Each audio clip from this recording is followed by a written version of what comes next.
등불이요 우리의 길에 빛이십니다. 이 시간 우리의 마음을 주님께 쏟아 놓습니다.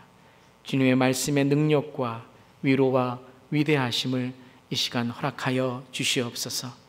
우리 모두의 눈과 귀와 마음을 열어주셔 주의 말씀을 듣게 하시옵소서.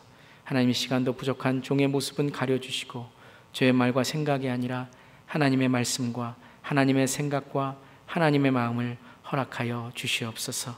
저의 입술의 모든 말과 마음의 묵상이 온전히 주님께 연락되기를 기도하며 예수님의 이름으로 기도드리옵나이다. 아멘. 아멘. 샬롬. 샬롬. 하나님의 평강이 사랑하는 모든 성도님들에게 함께 하시기를 주님의 이름으로 축원합니다. 2015년도 우리 교회의 표가 무엇인지 아십니까? 이제 한 8월달 지나니까 이제 다 잊어버리셨어요. 우리 교회 표는요, 제가 부임한 이후에 똑같습니다. 사도행전 29장을 써가는 성숙, 섬김, 성장의 교회입니다. 특별히 원래는 성장, 성숙, 섬김으로 우리가 표를 삼았는데요, 작년부터 성숙, 섬김, 성장의 사도행전 29장을 써가는 교회로 함께 정말 그리스도의 몸을 만들어가는 초대 교회, 성령 교회의 목표를 삼고 함께 신앙의 연습을 하고 있습니다. 한 가지 표가 달라진 것은 성숙을 올해는 앞으로 두었죠. 성숙한 교회. 올해 핵심 가치를 성숙에 두고 성숙한 신앙인 성숙해가는 교회로 우리가 함께 신앙생활, 신앙 연습을 하고 있습니다. 여러분, 어떤 교회가 성숙한 교회일까요? 어떤 그리스도인들이 성숙한 그리스도인일까요? 오늘 말씀에 빌립보서 2장 1절부터 4절까지의 말씀을 읽어보면 참 우리가 이런 교회가 성숙한 교회이구나 라는 걸 우리가 깨달을 수 있습니다. 우리 먼저 2장 1절부터 4절까지의 말씀 함께 한번 한 목소리로 읽어볼까요? 시작. 그러므로 그리스도 안에서 여러분에게 무슨 격려나 사랑의 무슨 위로나 성령의 무슨 교제나 무슨 동정심과 자비가 있거든 여러분은 같은 생각을 품고 같은 사랑을 가지고 뜻을 합하여 한마음이 되어서 내 기쁨이 넘치게 해 주십시오. 무슨 일을 하든지 경쟁심이나 허영으로 하지 말고 겸손한 마음으로 하고 자기보다 서로 남을 낮게 여기십시오. 또한 여러분은 자기 일만 돌보지 말고 서로 다른 사람들의 일도 돌보아 주십시오. 아멘. 자, 성숙한 교회의 모습 2장 1절에 이렇게 말씀하셨죠. 무슨 격려나 사랑의 무슨 위로나 성령의 무슨 교제나 무슨 동정심이나 자비가 있거든. 자, 바울은 오늘 교회의 4가지의 성숙의 모습을 말씀하십니다. 사역 가운데, 봉사 가운데, 목회 가운데, 우리의 신앙생활 가운데 이 4가지의 하나님께 주시는 성숙한 모습을 우리가 갖자라고 말씀하십니다. 첫 번째는 격려라고 합니다. 격려라는 것은 무엇을 잘하는 것을 칭찬하는 것이 아니라 하나님의 함께 하심을 우리가 말씀드리고 또 그분을 세워주는 겁니다. 격려. 하나님이 함께 하십니다. 하나님이 인도하십니다. 하나님이 오늘도 인도하십니다. 그것이 격려예요. 그리고 교회는 사랑과 위로가 있어야 됩니다. 사랑의 위로라 그랬습니다.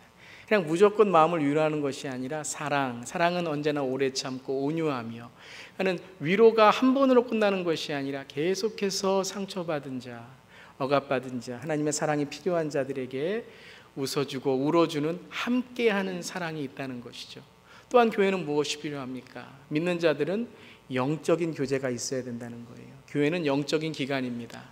그냥 우리가 육적인 교제, 먹고 마시는 교제, 이런 우리가 나누는 교제도 우리의 육을 즐겁게 하고 함께 위로와 은혜가 있지만 더 중요한 것은 성령의 은혜, 하나님의 임재를 간구해야 된다는 것입니다. 그래서 성령의 교제, 그리고 동정심과 자비라고 했습니다. 동정심과 자비는 무엇입니까? 이 하나님의 마음을 세상을 향하여 쏟아내는 겁니다. 우리가 하나님의 사랑을 깨달았으니, 하나님의 자비를 받았으니, 하나님이 우리를 사랑하시니 이것이 그리스도를 모르는 사람들, 주님이 필요한 사람들, 복음을 모르는 사람들에게 우리가 하나님의 마음, 하나님의 자비, 하나님의 은혜를 나누어야 된다는 것입니다. 교회의 4가지 성숙한 모습, 격려, 사랑의 위로, 성령의 교제, 동정심과 자비. 이것을 어떻게 하라고요? 같은 생각, 같은 사랑, 뜻을 합하여 한 마음이 되어서 이것이 기쁨이 되라라고 말씀하십니다. 이것이 성숙한 교회입니다. 빌립보 교회, 정말 우리가 가고 싶고 보고 싶고 정말 신앙생활 하고 싶은 교회, 이러한 교회. 근데 오늘 말씀을 보면 참 건강한 빌립보 교회가 건강한 교회였고, 특별히 빌립보 교회는 이 교회의 직분 체계가 아주 잘 돼 있었습니다. 그래서 질서가 잘 잡혀 있는 교회였고, 복음에 아주 열심히 였던 교회였죠. 복음하면 열정적으로 복음을 전했던 교회였습니다. 또한 바울의 선교를 물심양면으로, 물질만이 아니라 기도와 마음으로 도왔던 교회가 바로 이 빌립보 교회였습니다.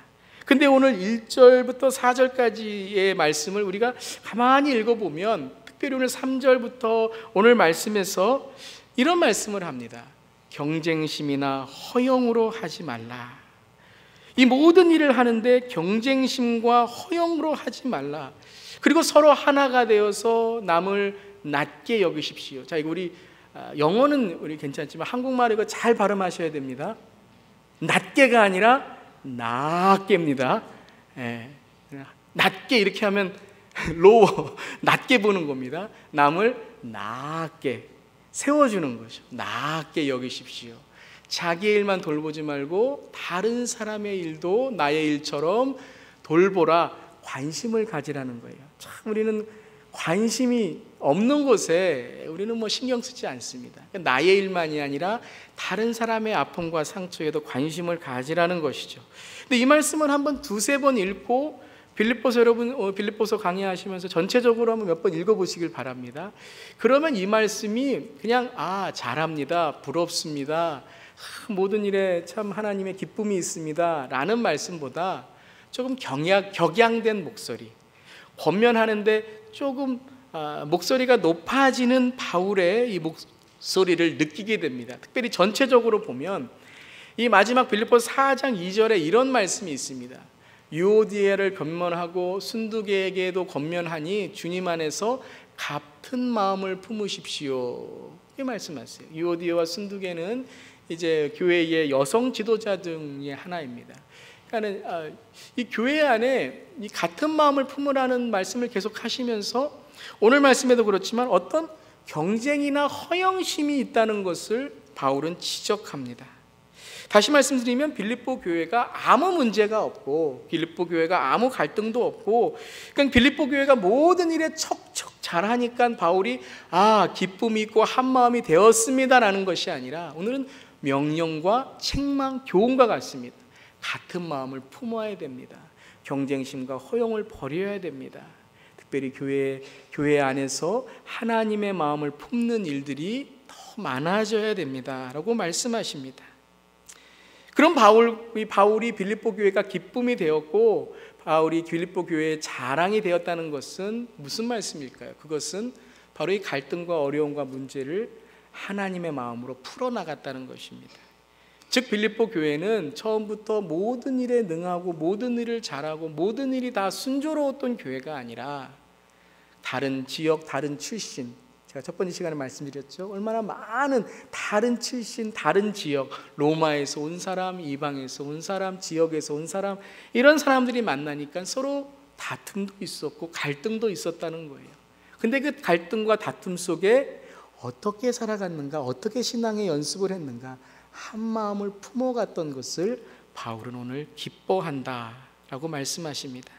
그러니까 오늘 한 마음을 품어라, 그 기쁨을 하나님께 드리자라고 말씀하시는 거죠. 여러분 성경을 봐도 똑같습니다. 성경의 위대한 인물이라고 하는 아브라함이나 야곱이나 모세나 베드로도 여러분 실수와 실패와 역경과 갈등과 문제가 있었습니다. 근데 그 가운데 하나님은 하나님의 사람을 만들어 가셨다는 겁니다.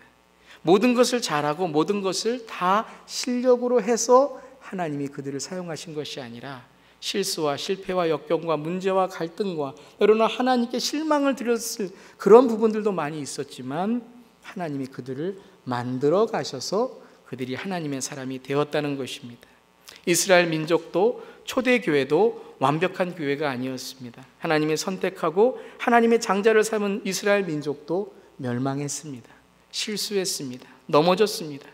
여러분, 초대교회의 모습도 성령이 임하여서 정말 우리에게 보람이 되고 부러운 모습도 있지만, 오늘 빌립보 교회와 같이 다툼도 있었고, 여러분 고린도 교회를 보면 참 하나님께서 금지한 것들을, 그들이 죄로 인해서 넘어졌던 부분들도 있었다는 것을 우리가 기억합니다. 하지만 그들은 그러한 아픔과 상처와 어려움 가운데 성령 안에 하나님의 선한 일을 위하여 만들어져 가고 다시 일어서 하나님께서 그들을 사용하시는 그 하나님의 교회로 지어져 갔다라는 것입니다. 저 여러분도 똑같습니다. 오늘 하나님은 만들어 가십니다. 오늘 지어 가십니다.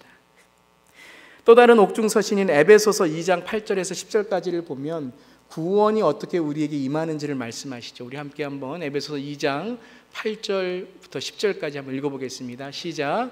여러분은 믿음을 통하여 은혜로 구원을 얻었습니다. 이것은 여러분에게서 난 것이 아니요 하나님의 선물입니다.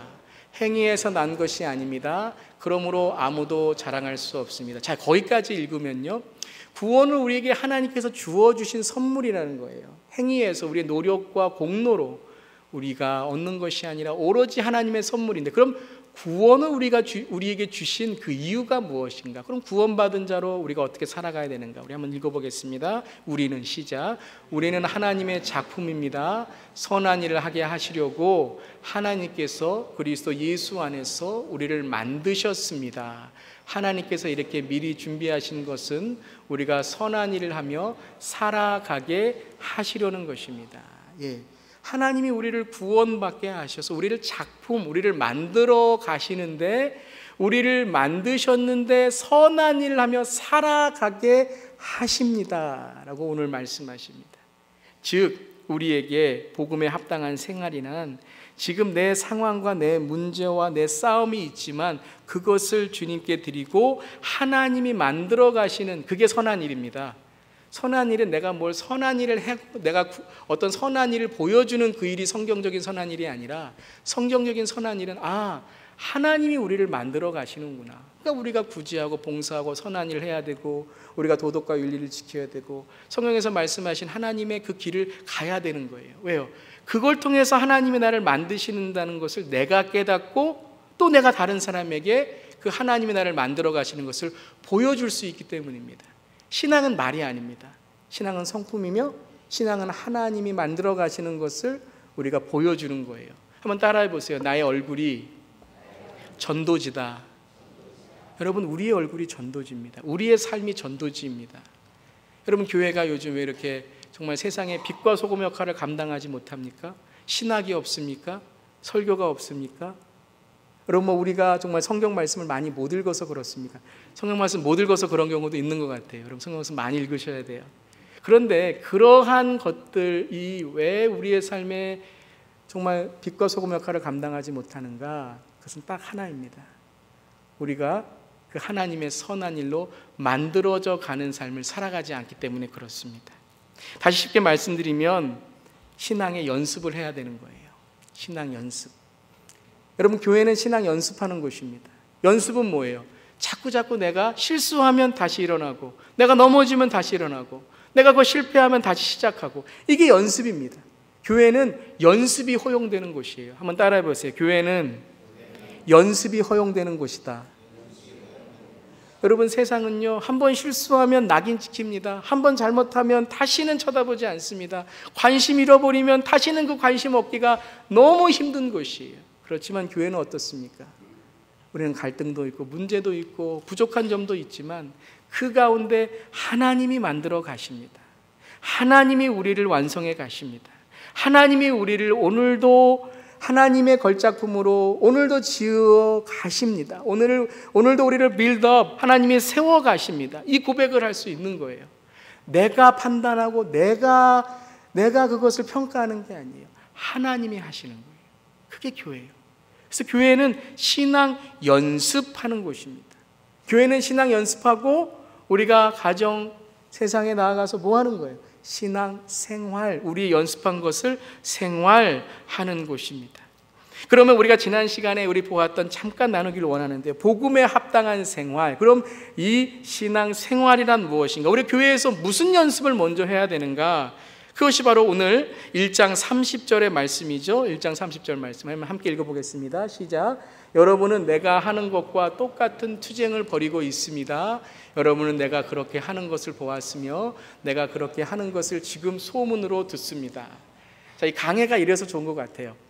여러분들이 오늘 이 말씀이 무엇인가 라고 궁금하시면 지난주나 지지난주의 설교를 한번 들어보시면, 우리 홈페이지에 설교 있습니다. 들어보시면 그럼 아마 이 바울이 싸우고 투쟁하는 것이 제일 첫 번째로 무엇이었는가, 이 복음을 위한 선교와 고난 맞습니다. 복음을 위해서 정말 세상에 나아가서 복음을 전하는 삶이었는데, 그 삶을 이루기 위한 그 행동과 자세가 어디에서 시작되었는가, 하나님이 어디에서 시작하셨는가, 그게 지난 시간에 복음이 무엇인가 였죠. 복음이 뭐예요? 복음은 내 안에 그리스도가 살게 하시는 게 복음이라 그랬어요. 십자가로 살아가는 게 복음이라고 그랬습니다. 아멘. 그러니까 복음을 우리가 바로 알아야 돼요. 복음은 내가 말로 전하는 것만 복음이 아니라 이 전하는 게 어디서부터 시작해야 되는가, 예수 그리스도가 시작하신 일이 무엇인가, 내 안에 예수 그리스도의 마음을 품어야 돼요. 예수 그리스도의 마음을 품으려면 십자가, 내가 죽고 그리스도가 사셔야 돼요. 내 자아가 죽고 내 죄의 본성이 죽고 그리스도가 살아나셔야 되는 거예요.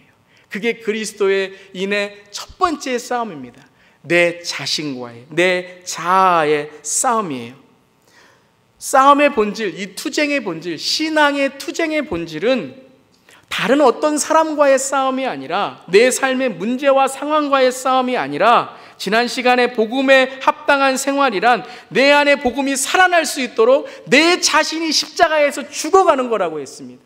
내가 말하고 싶은 것, 내가 하고 싶은 행동이 아니라 예수님이 내 안에 어떤 행동으로 이끌어 가시는가를 내가 그리스도의 제자로 따라가는 순종의 삶을 살아가는 것, 그게 복음에 합당한 생활이라는 것이에요. 끊임없이 우리의 삶 속엔 이 투쟁과 싸움이 있습니다.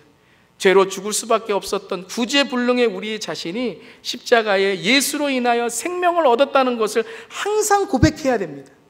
우리는 예수의 생명으로 살아난 거지, 내가 어떤 공로나 내가 어떤 노력으로 내가 예수님 믿습니다는 동의로 이루어진 게 아니라는 것을 우리는 고백해야 됩니다. 가끔 우리 이런 말씀을 들어요. 죽었다는 게 무엇입니까? 아니, 육신으로 죽지 않았는데 뭘 자꾸 죽었다 말씀하십니까? 근데 여러분 가만히 한번 생각해 보세요. 압니다. 내가 죽었다는 게 뭐예요? 죄의 본성, 내 안에 붙잡고 있는, 내 안에 있는 죄악된 마음들, 이게 죽어야 되는 거죠. 내 안에 있는 예수 그리스도가 싫어하시는 그러한 생각과 가치관들, 내 안에 붙잡지 않으면 쉽게 드러나 버리는 내가 왜 이랬지? 이러한 관계를 죽이고 나중에는 내 육적인 정말 삶까지 망하게 정말 망쳐버리는 이 죄의 결말들, 이것을 내 안에서 먼저 이기고 주님의 십자가 앞으로 나아가는 거예요. 그럼 내 안에 내가 정말 죽고 예수 그리스도가 내 안에 사시면 이제 뭐가 보입니까? 예수님이 어떤 분이시라는 것을 내 말과 행동과 삶을 통하여 보이게 되는 거예요. 그래서 우리가 해야 될 일이 무엇입니까? 바로 나의 거짓된 자아와 죄의 습관과 죄악된 마음이 이제 주님의 십자가 안에서 죽고 새로워져야 되는 것입니다. 이게 선행 조건이에요. 우리가 신앙생활을 하는데, 우리가 교회에서 경건 생활을 하는데 말씀과 기도와 찬양과 헌금 생활과 성수주일과 봉사를 합니다. 너무 중요한 일이에요. 우리가 교회에서 생활하는데 이 모든 것들이 참 우리에게 좋은 도움을 주고 좋은 역할을 해줍니다. 그런데 우리 안에 거짓된 자아와 죄의 모습이 그대로 있으면서 이런 교회에 있는 이런 문화와 이런 생활만을 우리가 하게 되면, 그럼 이 복음이 힘을 잃게 되고 우리는 복음이 짐같이 여겨집니다. 감옥에 있었던 바울이 기쁨을 가질 수 있었던 이유는 무엇입니까? 이것을 통하여 예수 그리스도가 내 안에 계심을 증거할 수 있는 수단이 되었던 것이죠. 성숙은 무엇입니까? 성숙은 즉 내 안에 예수 그리스도가 내 삶의 주인이 되셨기에 내가 하는 모든 행동이, 우리가 아까 1절부터 4절까지 했던 성숙한 교회다, 성숙한 그리스도인이다. 이것이 만들어져 가는 거예요. 힘들죠. 여러분 그렇게 생활하고 그렇게 우리가 드러내기 얼마나 힘듭니까? 그러니까 힘드니까 오늘 우리에게 뭐라고 말씀하십니까? 연습해야 된다는 거예요. practice, 연습해야 된다는 거예요. 그러면 우리가 이 연습하기 위해서 어떤 조건이 있는지를 먼저 우리 2장 5절 말씀 먼저 보겠습니다. 2장 5절 우리 한번 읽겠습니다. 시작. 여러분 안에 이 마음을 품으십시오. 그것은 곧 그리스도 예수의 마음이기도 합니다. 자, 이 마음이라는 단어를 우리가 잘 알아야 돼요. 자, 우리 영어로 보면 이 마음이 attitude라고 나왔습니다. 자세라는 거죠. 태도라는 거죠. 그런데 헬라어 원어를 보면 이 자세, 태도가 마음이라는 단어로도 되어 있어요. 즉 마음과 자세가 하나이라는 거예요. 우리가 예수 그리스도의 마음을 품으면 자세도 예수 그리스도가 나올 수밖에 없다는 거죠. 여러분 배나무를 심으면 배가 열립니다. 사과나무를 심으면 사과가 열립니다. 씨앗이 심어질 때에 그 씨앗을 통하여 열매가 맺어지게 되는 건 당연한 것입니다. 여러분 우리가 마음과 자세가 틀린 것을 거짓이라고 말합니다. 그것을 외식이라고 말합니다. 그것을 잘못된 행동이라고 말합니다. 여러분 우리 가끔 그런 경우가 있죠. 나는 그런 마음이 아닌데 내가 잘못 행동했어. 여러분 그것도 외식입니다. 우리의 마음 안에 선한 마음이 있다면 그런 행동으로 나올 수 있어야죠. 여러분 오늘 말씀을 우리가 읽으면 우리가 1절부터 4절까지 성숙을 이루고 우리 교회가 성숙한 교회, 성숙한 그리스도인이 되기 위해 우리의 마음을 싸우고 비워야 됩니다. 그러면 그 비운 다음에 우리가 무엇을 우리의 마음속에 채워야 돼요? 그리스도 예수의 마음이라는 거예요. 오늘 이 시간 정말 간절히 기도합니다. 여러분의 오늘 마음을, 이 마음이 행동하는 그 행동을, 자세를 한번 이 시간 우리 생각해 보기를 바랍니다. 여러분의 마음속에 The attitude of Jesus Christ, the mind of Jesus Christ, the heart of Jesus Christ, 이 예수님의 마음을 품으시기를 주님의 이름으로 축원합니다. 참 사람은 마음이 중요해요. 이 마음 하나 갖고도요 세상이 왔다 갔다 합니다. 이 마음 하나 갖고도요 내 삶이 왔다 갔다 합니다. 눈에 보이지 않는데 내 마음 하나 갖고도 사람을 죽이고 살리고 합니다. 근데 이 마음 때문에 우리의 삶이 마지막에는 하나님을 떠나고 정말 멸망의 길로 갈 수도 있다는 거예요. 성경의 가룟 유다를 보면 그 마음에 사탄이 예수를 팔 마음을 넣었느니라 그랬어요. 잠언에도 무릇 마음을 지키라. 생명의 근원이 그에게 있다라고 말씀하셨습니다. 여러분 이 마음이 너무 중요해요. 예수 그리스도의 마음은 무엇인가? 우리의 마음에 예수 그리스도가 사시는 거예요. 우리의 마음에, 우리의 삶에 예수 그리스도가 사시는 거예요. 그럼 예수 그리스도가 우리의 마음에 사실 때에 그럼 그 예수 그리스도의 마음이 우리의 삶에 어떤 깨달음을 주시는가? 그게 이제 2장 6절 7절 말씀이죠. 함께 한번 읽어보겠습니다. 시작. 그는 하나님의 모습을 지니셨으나 하나님과 동등함을 당연하게 생각하지 않으시고 오히려 자기를 비워서 종의 모습을 취하시고 사람과 같이 되셨습니다. 오늘 말씀을 읽어보면요 저는 오늘 이 단어가 눈에 싹 들어오고 마음에 은혜가 됩니다. 당연하게 생각하지 않으시고 오히려라는 거예요. 당연하다는 거였죠. 예수님이 하나님 되심, 하나님과 동등됨을 취하심, 우리에게 내가 하나님이다라고 우리에게 알려주시는 것, 이건 당연한 거였습니다. 그렇지만 그 방법이, 예수님의 마음이, 예수님의 자세가 무엇이었습니까? 하나님이셨지만, 이 땅에 하나님으로 오셨지만 그것을 당연하게 생각하지 않으시고 오히려 어떤 방법으로요? 자기를 비워서 종의 모습을 취하시고 사람과 같이 되셨다는 거예요. 자, 예수님이 왜 비우셨습니까? 사람과 같이 되셔서, 그러면 사람과 같이 되신 이유가 무엇입니까? 너무 중요한 게 뭐냐면요, 우리는 그냥 겸손하면 된다고 생각하고 낮아지면 된다고 생각해요. 겸손과 낮아짐의 목적이 있거든요. 우리는 그냥 사람들에게 저는 못해요, 저는 못합니다, 유교적인 거거든요. 그냥 내가 낮아지고 내가 못한다고만 얘기하면 겸손하고 생각하는데, 그러고서 나중에 서운하고 억울하고 나중에 다른 사람 뒤에서 가십하고, 겸손 아닙니다. 그러니까 목적이 무엇인가가 중요한 거죠. 내가 낮아져서 다른 사람에게 좀 더 나아 보이려고 하는 것이 아니라 비우고 사랑과 같이 되셨는데 무엇을 채우기 위한 것인가? 우리의 마음은 비우는 거 중요합니다. 근데 성경적인 건 비우는 것만이 아니라 그 안에 뭘 채워야 돼요. 우리의 마음을 비우면 그 안에 꼭 뭐가 들어가려고 그럽니다.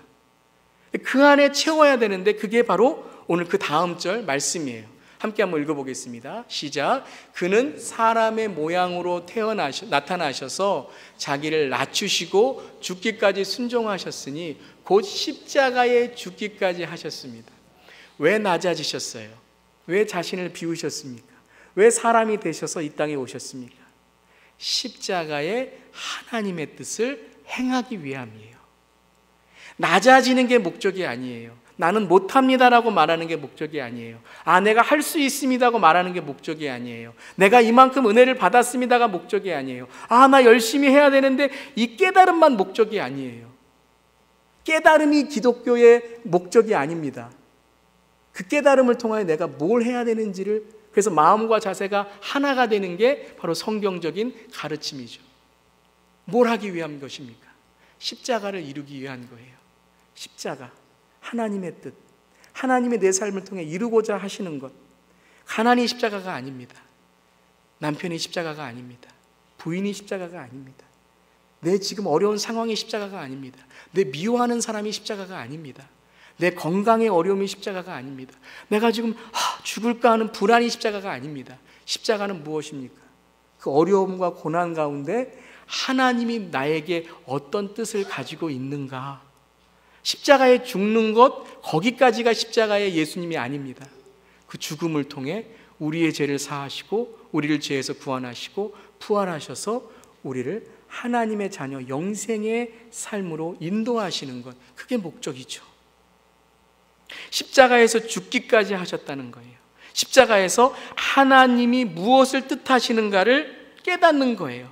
마음의 감동으로 사모하는 것으로만 끝나는 것이 아니라 그 마음을 품고 그 마음이 어미달기 달걀을 품어서 병아리가 되듯이 어떤 생명 하나님의 뜻을 전하게 될까? 전해야 될까?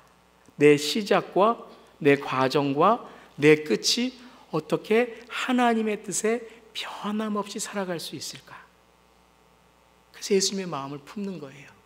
예수님의 마음을 연습하는 거예요. 때로는 갈등과 어려움이 있을 때, 문제가 있을 때, 나에게 마음속에 불안함과 어려움이 있을 때, 그때 뭘 품는 거예요? 나를 비우는 거예요. 이 마음을 비우는 거예요. 당연한 게 뭐예요? 미워하는 게 당연한 거예요. 미워하는 게 당연한 거예요. 우리의 본성은 미워하라 그래요. 우리의 본성은 지금 시험 받고 어려워지라고 말해요. 고난과 어려움 때문에 낙심하라고 말해요. 그런데 예수님은 어떻게 하셨어요? 자신을 비워 십자가를 이루셨어요. 그게 예수님의 마음이에요. 그 마음을 품고 연습하는 거예요. 하나님, 이 마음을 주여 다스려 주시옵소서. 하나님, 이 마음이 어떻게 주님 내 말로 내 행동으로 드러나기를 원하십니까? 그래서 연습하는 거예요. 여러분, 말씀드리지만 누구도 이 연습 없이 성숙을 이룰 수 없고 하나님의 사람 될 수 없습니다. 우리 수요일날 아브라함 지금 계속 함께 말씀 나누고 있는데, 아브라함 여러분, 아내를 팔고 참 기근 흉년 들었다고 가나안 지나 이집트로 가고 하나님 뭐 주실까요 하고, 여러분 정말 초보적인 신앙이에요. 근데 그게 아브라함이라니까요. 제가 아브라함이에요. 여러분, 제가 아브라함이에요. 목사이지만 날마다 주님 앞에서 죽지 않고 날마다 주님 앞에서 예수의 마음 품지 않으면 제 마음속에 날마다 세상적인 마음이 들끓는 것. 저를 많이 쳐다보시는데 저만 그런가요? 저만 그러면 할 수 없죠. 연습하는 거예요. 예수의 마음. 교회가 그거 연습하는 거예요. 우리 예수의 마음 가지십시다. 손잡고 예수의 마음, 그게 기도예요. 여러분, 부부가 예수의 마음 가지십시다. 여러분, 미워하고 여러분 마음속에 이렇게 마음 들어올 수 있어요. 당연해요. 마음이 그렇게 당연하는 거예요. 그때 어떤 마음으로 바꾸는 거예요? 예수의 마음 연습하는 거예요. 예수의 마음을 주시옵소서. 예수의 마음이 내 자세가 되게 하여 주시옵소서. 예수님 내 마음에 계시죠? 예수님 내 마음에 계시죠? 성령님 도와주세요. 성령님 예수 믿는 자로 살아가게 해 주시옵소서. 주님이 갈등과 어려움 속에서도 아브라함이 어떻게 해요? 롯에게 네가 왼쪽으로 가면 내가 오른쪽으로 가겠다, 네가 오른쪽으로 가면 내가 왼쪽으로 가겠다. 그 말이 어떻게 나와요? 그 어려움과 실수와 실패와 그 하나님의 책망을 들으면서 회개하는 마음으로 하나님 이제는 예수의 마음으로 살아가게 하시옵소서. 그래, 네가 오른쪽으로 가면 내가 왼쪽으로 가겠다. 이렇게 나오는 거예요. 그렇게 만들어져 가는 거예요. 그렇게 기도하는 거예요. 예수의 마음을 주시옵소서. 주님, 내가 비워져서 주님의 마음을 내가 채우게 하여 주시옵소서. 이걸 어떻게 된다고요? 연습하셔야 돼요. practice, 연습하셔야 돼요. 아이들도 처음에는 넘어지잖아요. 계속 연습하면은, 그러면 이제는 잘 걷게 되잖아요. 자전거도 연습하잖아요. 자동차도 연습하잖아요. 연습이에요. 교회는 연습이 허용돼야 돼요. 여러분, 절대 실수했다고, 어떤 죄가 있다고 해서 우리가 그 사람을 낙오자로 만들면 안 되는 거예요. 죄는 우리가 확실히 여러분 죄라고 밝혀야 되겠지만, 사람은 사랑하고 세워주고 연습하고, 이것이 뭐라고요? 이것이 교회입니다. 이것이 교회예요. 여러분, 우리 한국의 초대 교회들에 참 많은 좋은 신앙의 이야기들이 있어요. 그 이야기 중에 전라북도 금산에 가면 기억교회라는 교회가 있습니다. 기억교회. 그 교회, 기억교회에 가면 그 교회에 하나님께서 그 초대교회의 아름다운 이야기를 만들어 주셨는데요. 그 교회의 이름이 금산교회라고 합니다. 금산교회. 기억자교회 금산교회라고 합니다. 1905년에 데이트 선교사라는 분이 세우신 교회였는데요. 그때 왜 기억자 교회였냐면, 교회가 기억자로 되어 있어요. 왜 기억자로 되어 있냐면, 남자 여자 남녀 7세 부동석이에요. 가보신 적 있으세요? 이 기억자 교회? 아마 한국 전라북도 성지 순례하시면 이 교회, 이제 한국 교회 그 순례할 때 가시는데, 저도 한번 가보고 싶어요. 앞으로 한국 가면요. 한쪽에는 남자들이 이렇게 앉아서 예배드리고요, 한쪽에는 여자들이 앉아서 예배드리는 거예요. 그리고 가운데 목사님이 설교하시는 거예요. 같이 앉을 수 없으니까요. 그러니까 여러분, 그 이야기가 무엇입니까? 이 교회는 정말 전통적인 교회고, 정말 이 시대에 뭐 유교적인 그런 사상이 남아있을 수밖에 없죠. 그러한 교회였다는 겁니다. 예배당을 기억자로 하게 해서 남자 여자를 따로 앉고 예배를 드렸던 이 교회. 근데 이 교회가 어떻게 시작됐냐면요, 조덕삼이라는 분이 계셨다고 합니다. 이분은 이 일대의 가장 큰 부자였다고 합니다. 유교를 믿는 보수적인 가정에서 태어났는데, 이 데이트 선교사님이 복음을 전하시다가 이분이 예수를 믿고 자기의 집에 사랑제를 드림으로 이 기억자 교회가 시작됐던 거예요. 금산교회가 시작되었던 것입니다. 그런데 이 교회에 이 조덕삼이라는 분의 이 말을 관리하는 마부가 있었는데요, 이자익이라는 사람입니다. 이자익이라는 청년. 이분은 경상남도 남해에서 왔습니다. 3살 때 아버지를 잃고 6살 때 어머니를 잃고 고아가 되어서 먹을 것 없이 이리저리 떠다니다가 전라도까지 와서 이 조덕삼이라는 분의 집에 이제 종으로 들어왔어요. 마부로 들어왔습니다. 어떻게 보면 조덕삼이라는 분의 집에 이제 마부로, 노예로, 종으로 일하는 그런 신세가 되었던 것이죠. 그런데 이자익이라는 청년이, 이 조덕삼 이 분이 예수를 믿게 되니까 이 이자익이라는 분도 예수를 믿게 되었습니다. 신앙생활 참 열심히 했어요. 사람들이 이 조덕삼이라는 이 주인, 이분도 참 칭찬을 많이 했지만, 이 종으로서 정말 주인에게도 잘하지만 교회에서도 많은 사람들에게 정말 좋은 선한 일을 했던 이 사람을 사람들이 많이 칭찬을 했다고 합니다. 교회가 성장을 했습니다. 장로님 피택을 하게 되는, 선출을 하게 되었어요. 후보가 2명이 나왔대요. 누가 나왔을까요? 제가 이제까지 2명을 계속 이야기했을까요? 조덕삼이라는 분과 이자익이라는 분, 2분이 이제 후보로 나온 거예요. 이거는 이 교회에 여러분 센세이션한 충격적인 일입니다. 여러분, 남자 여자도 같이 앉지 못하고, 이때도 노예제도가 있는 그런 시대였었는데, 종의 시대가 있었던 시대였는데, 같은 장로를 피택하는데 같은 주인과 노예가 같이 후보가 되었다는 거예요. 그래서 여러분 선출을 했습니다. 누가 되었을까요?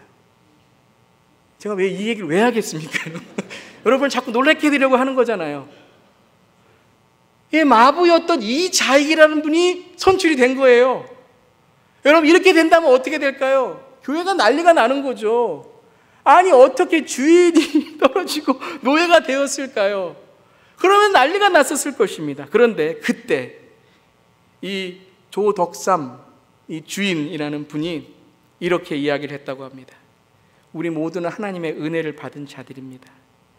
저는 교회의 결정을 받아들이고 이자익 장로님이 잘 받들어서 교회를 섬기도록 하겠습니다. 그 한마디에 그 다음부터는 아무도 이야기하지 못했대요. 왜요? 아니 주인이 괜찮다고 하는데 누가 뭐라고 합니까? 그러면서 교회가 부흥하게 되고 교회가 영적으로 새로워지게 됐습니다. 이러한 계기를 통해서 여러분 더 놀라운 일은 이런 선출을 했다는 게 중요한 게 아니라 선교사님들이 은혜를 받게 되었어요. 선교사님들이 은혜를 받게 되었어요. 그 선교사님들이 모여서 우리도 그러면 우리 서로도 회개를 하고 합시다 해서 기도하면서 이제 선교사님들이 회개의 부흥이 일어나고 1907년도에 어떤 일이 일어났어요? 한국의 평양에 대부흥이 일어난 거예요. 저는 오늘 이 교회의 작은 이야기를 말씀드리는 게 아니라 이러한 하나님의 마음을 품은 자들의 씨앗이 어떠한 역할을 했는지를 말씀드리기 원하는 거예요. 더 놀라운 일이 뭐냐면요, 이자익 장로님이 신앙생활을 하다가 하나님의 은혜를 받고 부르심을 받아서 목사가 되었습니다. 3년 동안 신학교에서 신학을 하는데 누가 뒤에서 뒷바라지하고 누가 신학생 후원을 하고 했는 줄 아세요? 조덕삼, 나중엔 장로님 되십니다. 장로님이세요. 또 놀라운 일이 일어났습니다. 금산교회에 목사님을 청빙합니다. 담임 목사님이 누가 오신 줄 아세요? 왜 자꾸 제가 이야기를 하겠습니까? 이자익 신학생이 목사로 청빙이 됐습니다. 신학교 졸업하자마자. 그래서 그 교회의 담임 목사로 청빙이 되었어요. 그때 그 청빙하는 가운데 가장 그 이자익 목사님을 청빙하도록 마음을 쓰고 정말 사람들을 마부였지만 하나님의 은혜를 받고 했던 그 은혜가 너무 중요합니다라고 했던 그 장로님이 누구이셨을까요? 조덕삼 장로님이셨습니다. 수년이 지났습니다. 이제는 조덕삼 장로님도 하나님의 품에 앉으시고 이자익 목사님도 하나님 품에 앉으시고 수십 년이 흘렸습니다. 몇 년 전에 있었던 일입니다. 이 금산교회의 아름다운 이야기들, 이 신앙을 나누기 위해 예배가 있었습니다. 그 자리에 이자익 목사님의 후손들이 오셔서 예배드리고 조덕삼 장로님의 후손들이 오셔서 예배를 드렸습니다. 예배가 끝났습니다. 이자익 목사님의 후손 중에 대표되신 분이 일어나서 제가 한 말씀을 드리겠습니다. 그러면서 이렇게 말씀하시더래요. 조덕삼 장로님이 안 계셨더라면 우리는 예수를 믿지 못했을 것이고 이렇게 하나님의 은혜의 가정으로 신앙이 계속해서 전수되지 못했을 것입니다. 조덕삼 장로님이 겸손으로 저희의 가정에 저희 할아버지 되시는 이자익 목사님을 세워주시지 않았다면 우리는 아마 이 교회에 아마 정말 시험받고 마음에 상처를 입으면서 아마 주님을 떠났을지도 모릅니다. 아니 하나님의 뜻이 있으시다면 하나님께서 또 다른 길이 있으셨겠죠. 우리는 모릅니다. 하지만 조덕삼 장로님의 이 정말 겸손과 온유와 섬김으로 인해서 우리의 가정이 이렇게 예수를 믿는 정말 축복의 가정이 되었습니다. 그러고서 모든 조덕삼 장로님의 후손들이 이자익 목사님의 후손들이, 헷갈리면 안 됩니다. 이자익 목사님의 후손들이 조덕삼 장로님의 후손들이 앉은 그 자리에 가서 좀 인사를 합니다. 감사합니다. 저에게 은혜를 주신 하나님께 영광을 돌리며 감사합니다. 우리 가정이 이렇게 잘 됐는데요, 이렇게 된 것이 아니라 그 자리에 우리를 예수 믿게 인도하신 그 마음, 하나님께 감사를 드립니다. 여러분, 이 이야기를 들으면서 우리가 조덕삼 장로님의 이 겸손과 이런 이야기들, 이자익 목사님의 이런 이야기만 지금 우리의 마음속에 남습니까? 아니죠. 이게 예수의 마음이구나. 이게 예수님의 마음이구나. 그럼 저는 생각해 봤어요. 제가 조덕선 장로님이라면 화 안 났겠어요? 아니, 조덕선 장로님 화나셨을 거예요. 아니, 내가 주인인데 이런 마음속에 그러한 정말 서운하고 억울한 마음 있었을 겁니다. 그런데 무슨 마음을 연습하신 거예요? 예수님의 마음. 예수님의 마음이 무엇일까? 여러분, 예수님의 마음을 우리가 연습할 때, 예수님의 마음으로 살아갈 때에 어떻게 됩니까? 여러분, 우리가 이자익 목사님, 조덕삼 장로님의 이야기를 들으면서 와, 그런 신앙이 정말 예수님이 영광받는 신앙이구나 라고 우리가 지금 고백하잖아요. 여러분, 오늘 예수님이 십자가에서 죽기까지 낮아지심으로 그 하나님 아버지께 순종한 그것을 어떻게 하셨다 그랬어요? 우리 한번 읽어보겠습니다. 10절 11절 시작. 그러므로 하나님께서는 그를 지극히 높이시고 그 이름 위에 뛰어난 이름을 그에게 주셨습니다. 그리하여 하늘과 땅 위와 땅 아래에 있는 모든 것들이 예수의 이름 앞에 무릎을 꿇고 모두가 예수 그리스도는 주님이시라고 고백하여 하나님 아버지께 영광을 돌리게 하셨습니다. 아멘. 하나님께서 영광을 돌리게 하셨다는 거예요. 하나님이 예수 그리스도의 낮아지심을 통하여 구원의 하나님의 뜻을 이루어 가셨다는 거예요. 여러분, 우리가 살아가는 동안에 시험 받을 일 없을 수 없습니다. 서운하고 억울한 일 없을 수 없습니다. 인간관계에 상처 있습니다. 우리 모두 인간입니다. 우리는 다 달라요. 완벽한 교회, 완벽한 성도, 완벽한 그리스도인, 완벽한 사람, 없는 것 같습니다. 그런데 그 가운데 하나님께서 우리에게 말씀하시는 것이 무엇입니까? 하나님이 만들어 가시는 거예요. 성화를 통해 영화, 주님 오시는 그날에 주님이 완성하신다고 말씀하십니다. 그렇다고 저는 우리가 핑계대고 변명되자는 말씀이 아니에요. 그러니까 우리가 마음대로 하고 내 마음대로 하자는 게 아니에요. 우리의 마음속에 예수 그리스도를 품을 때에 회개의 마음이 나오고, 우리의 마음속에 예수님의 마음을 품을 때에 우리가 잘못했던 것들이 생각나고, 예수의 마음을 품을 때에 예수 때문에 우리가 찾아갈 수 있고 용서받을 수 있고 용서할 수 있고, 그럼 그러한 일을 통하여 어떻게 하신다고요? 하나님 아버지께 영광을 돌리게 되는 삶을 살게 되는 것입니다. 여러분, 이 마음을 연습합시다. 이 마음을 날마다 연습합시다. 오늘도 이 시간 우리의 마음, 아마 한 구석에 사탄은 우리의 눈을 가릴 거예요. 예수님의 마음 못 갖도록, 못 바라보도록. 그때 연습합시다. 제거하는 연습, 주님께 나아가는 연습. 그래서 우리의 마음속에 예수의 마음을 날마다 품어서 하나님께 영광 돌리기를 바랍니다. 이제 이번 주부터 우리 재직 공천이 시작됩니다. 여러분, 기도 많이 해주시길 바랍니다. 정말 예수의 마음이 이 재직 공천 선출을 통해서만이 아니라 우리 모두의 삶 속에 우리가 정말 하나님의 일꾼이 되어서 정말 하나님의 은혜가 우리 교회에 넘치게 하여 주시옵소서.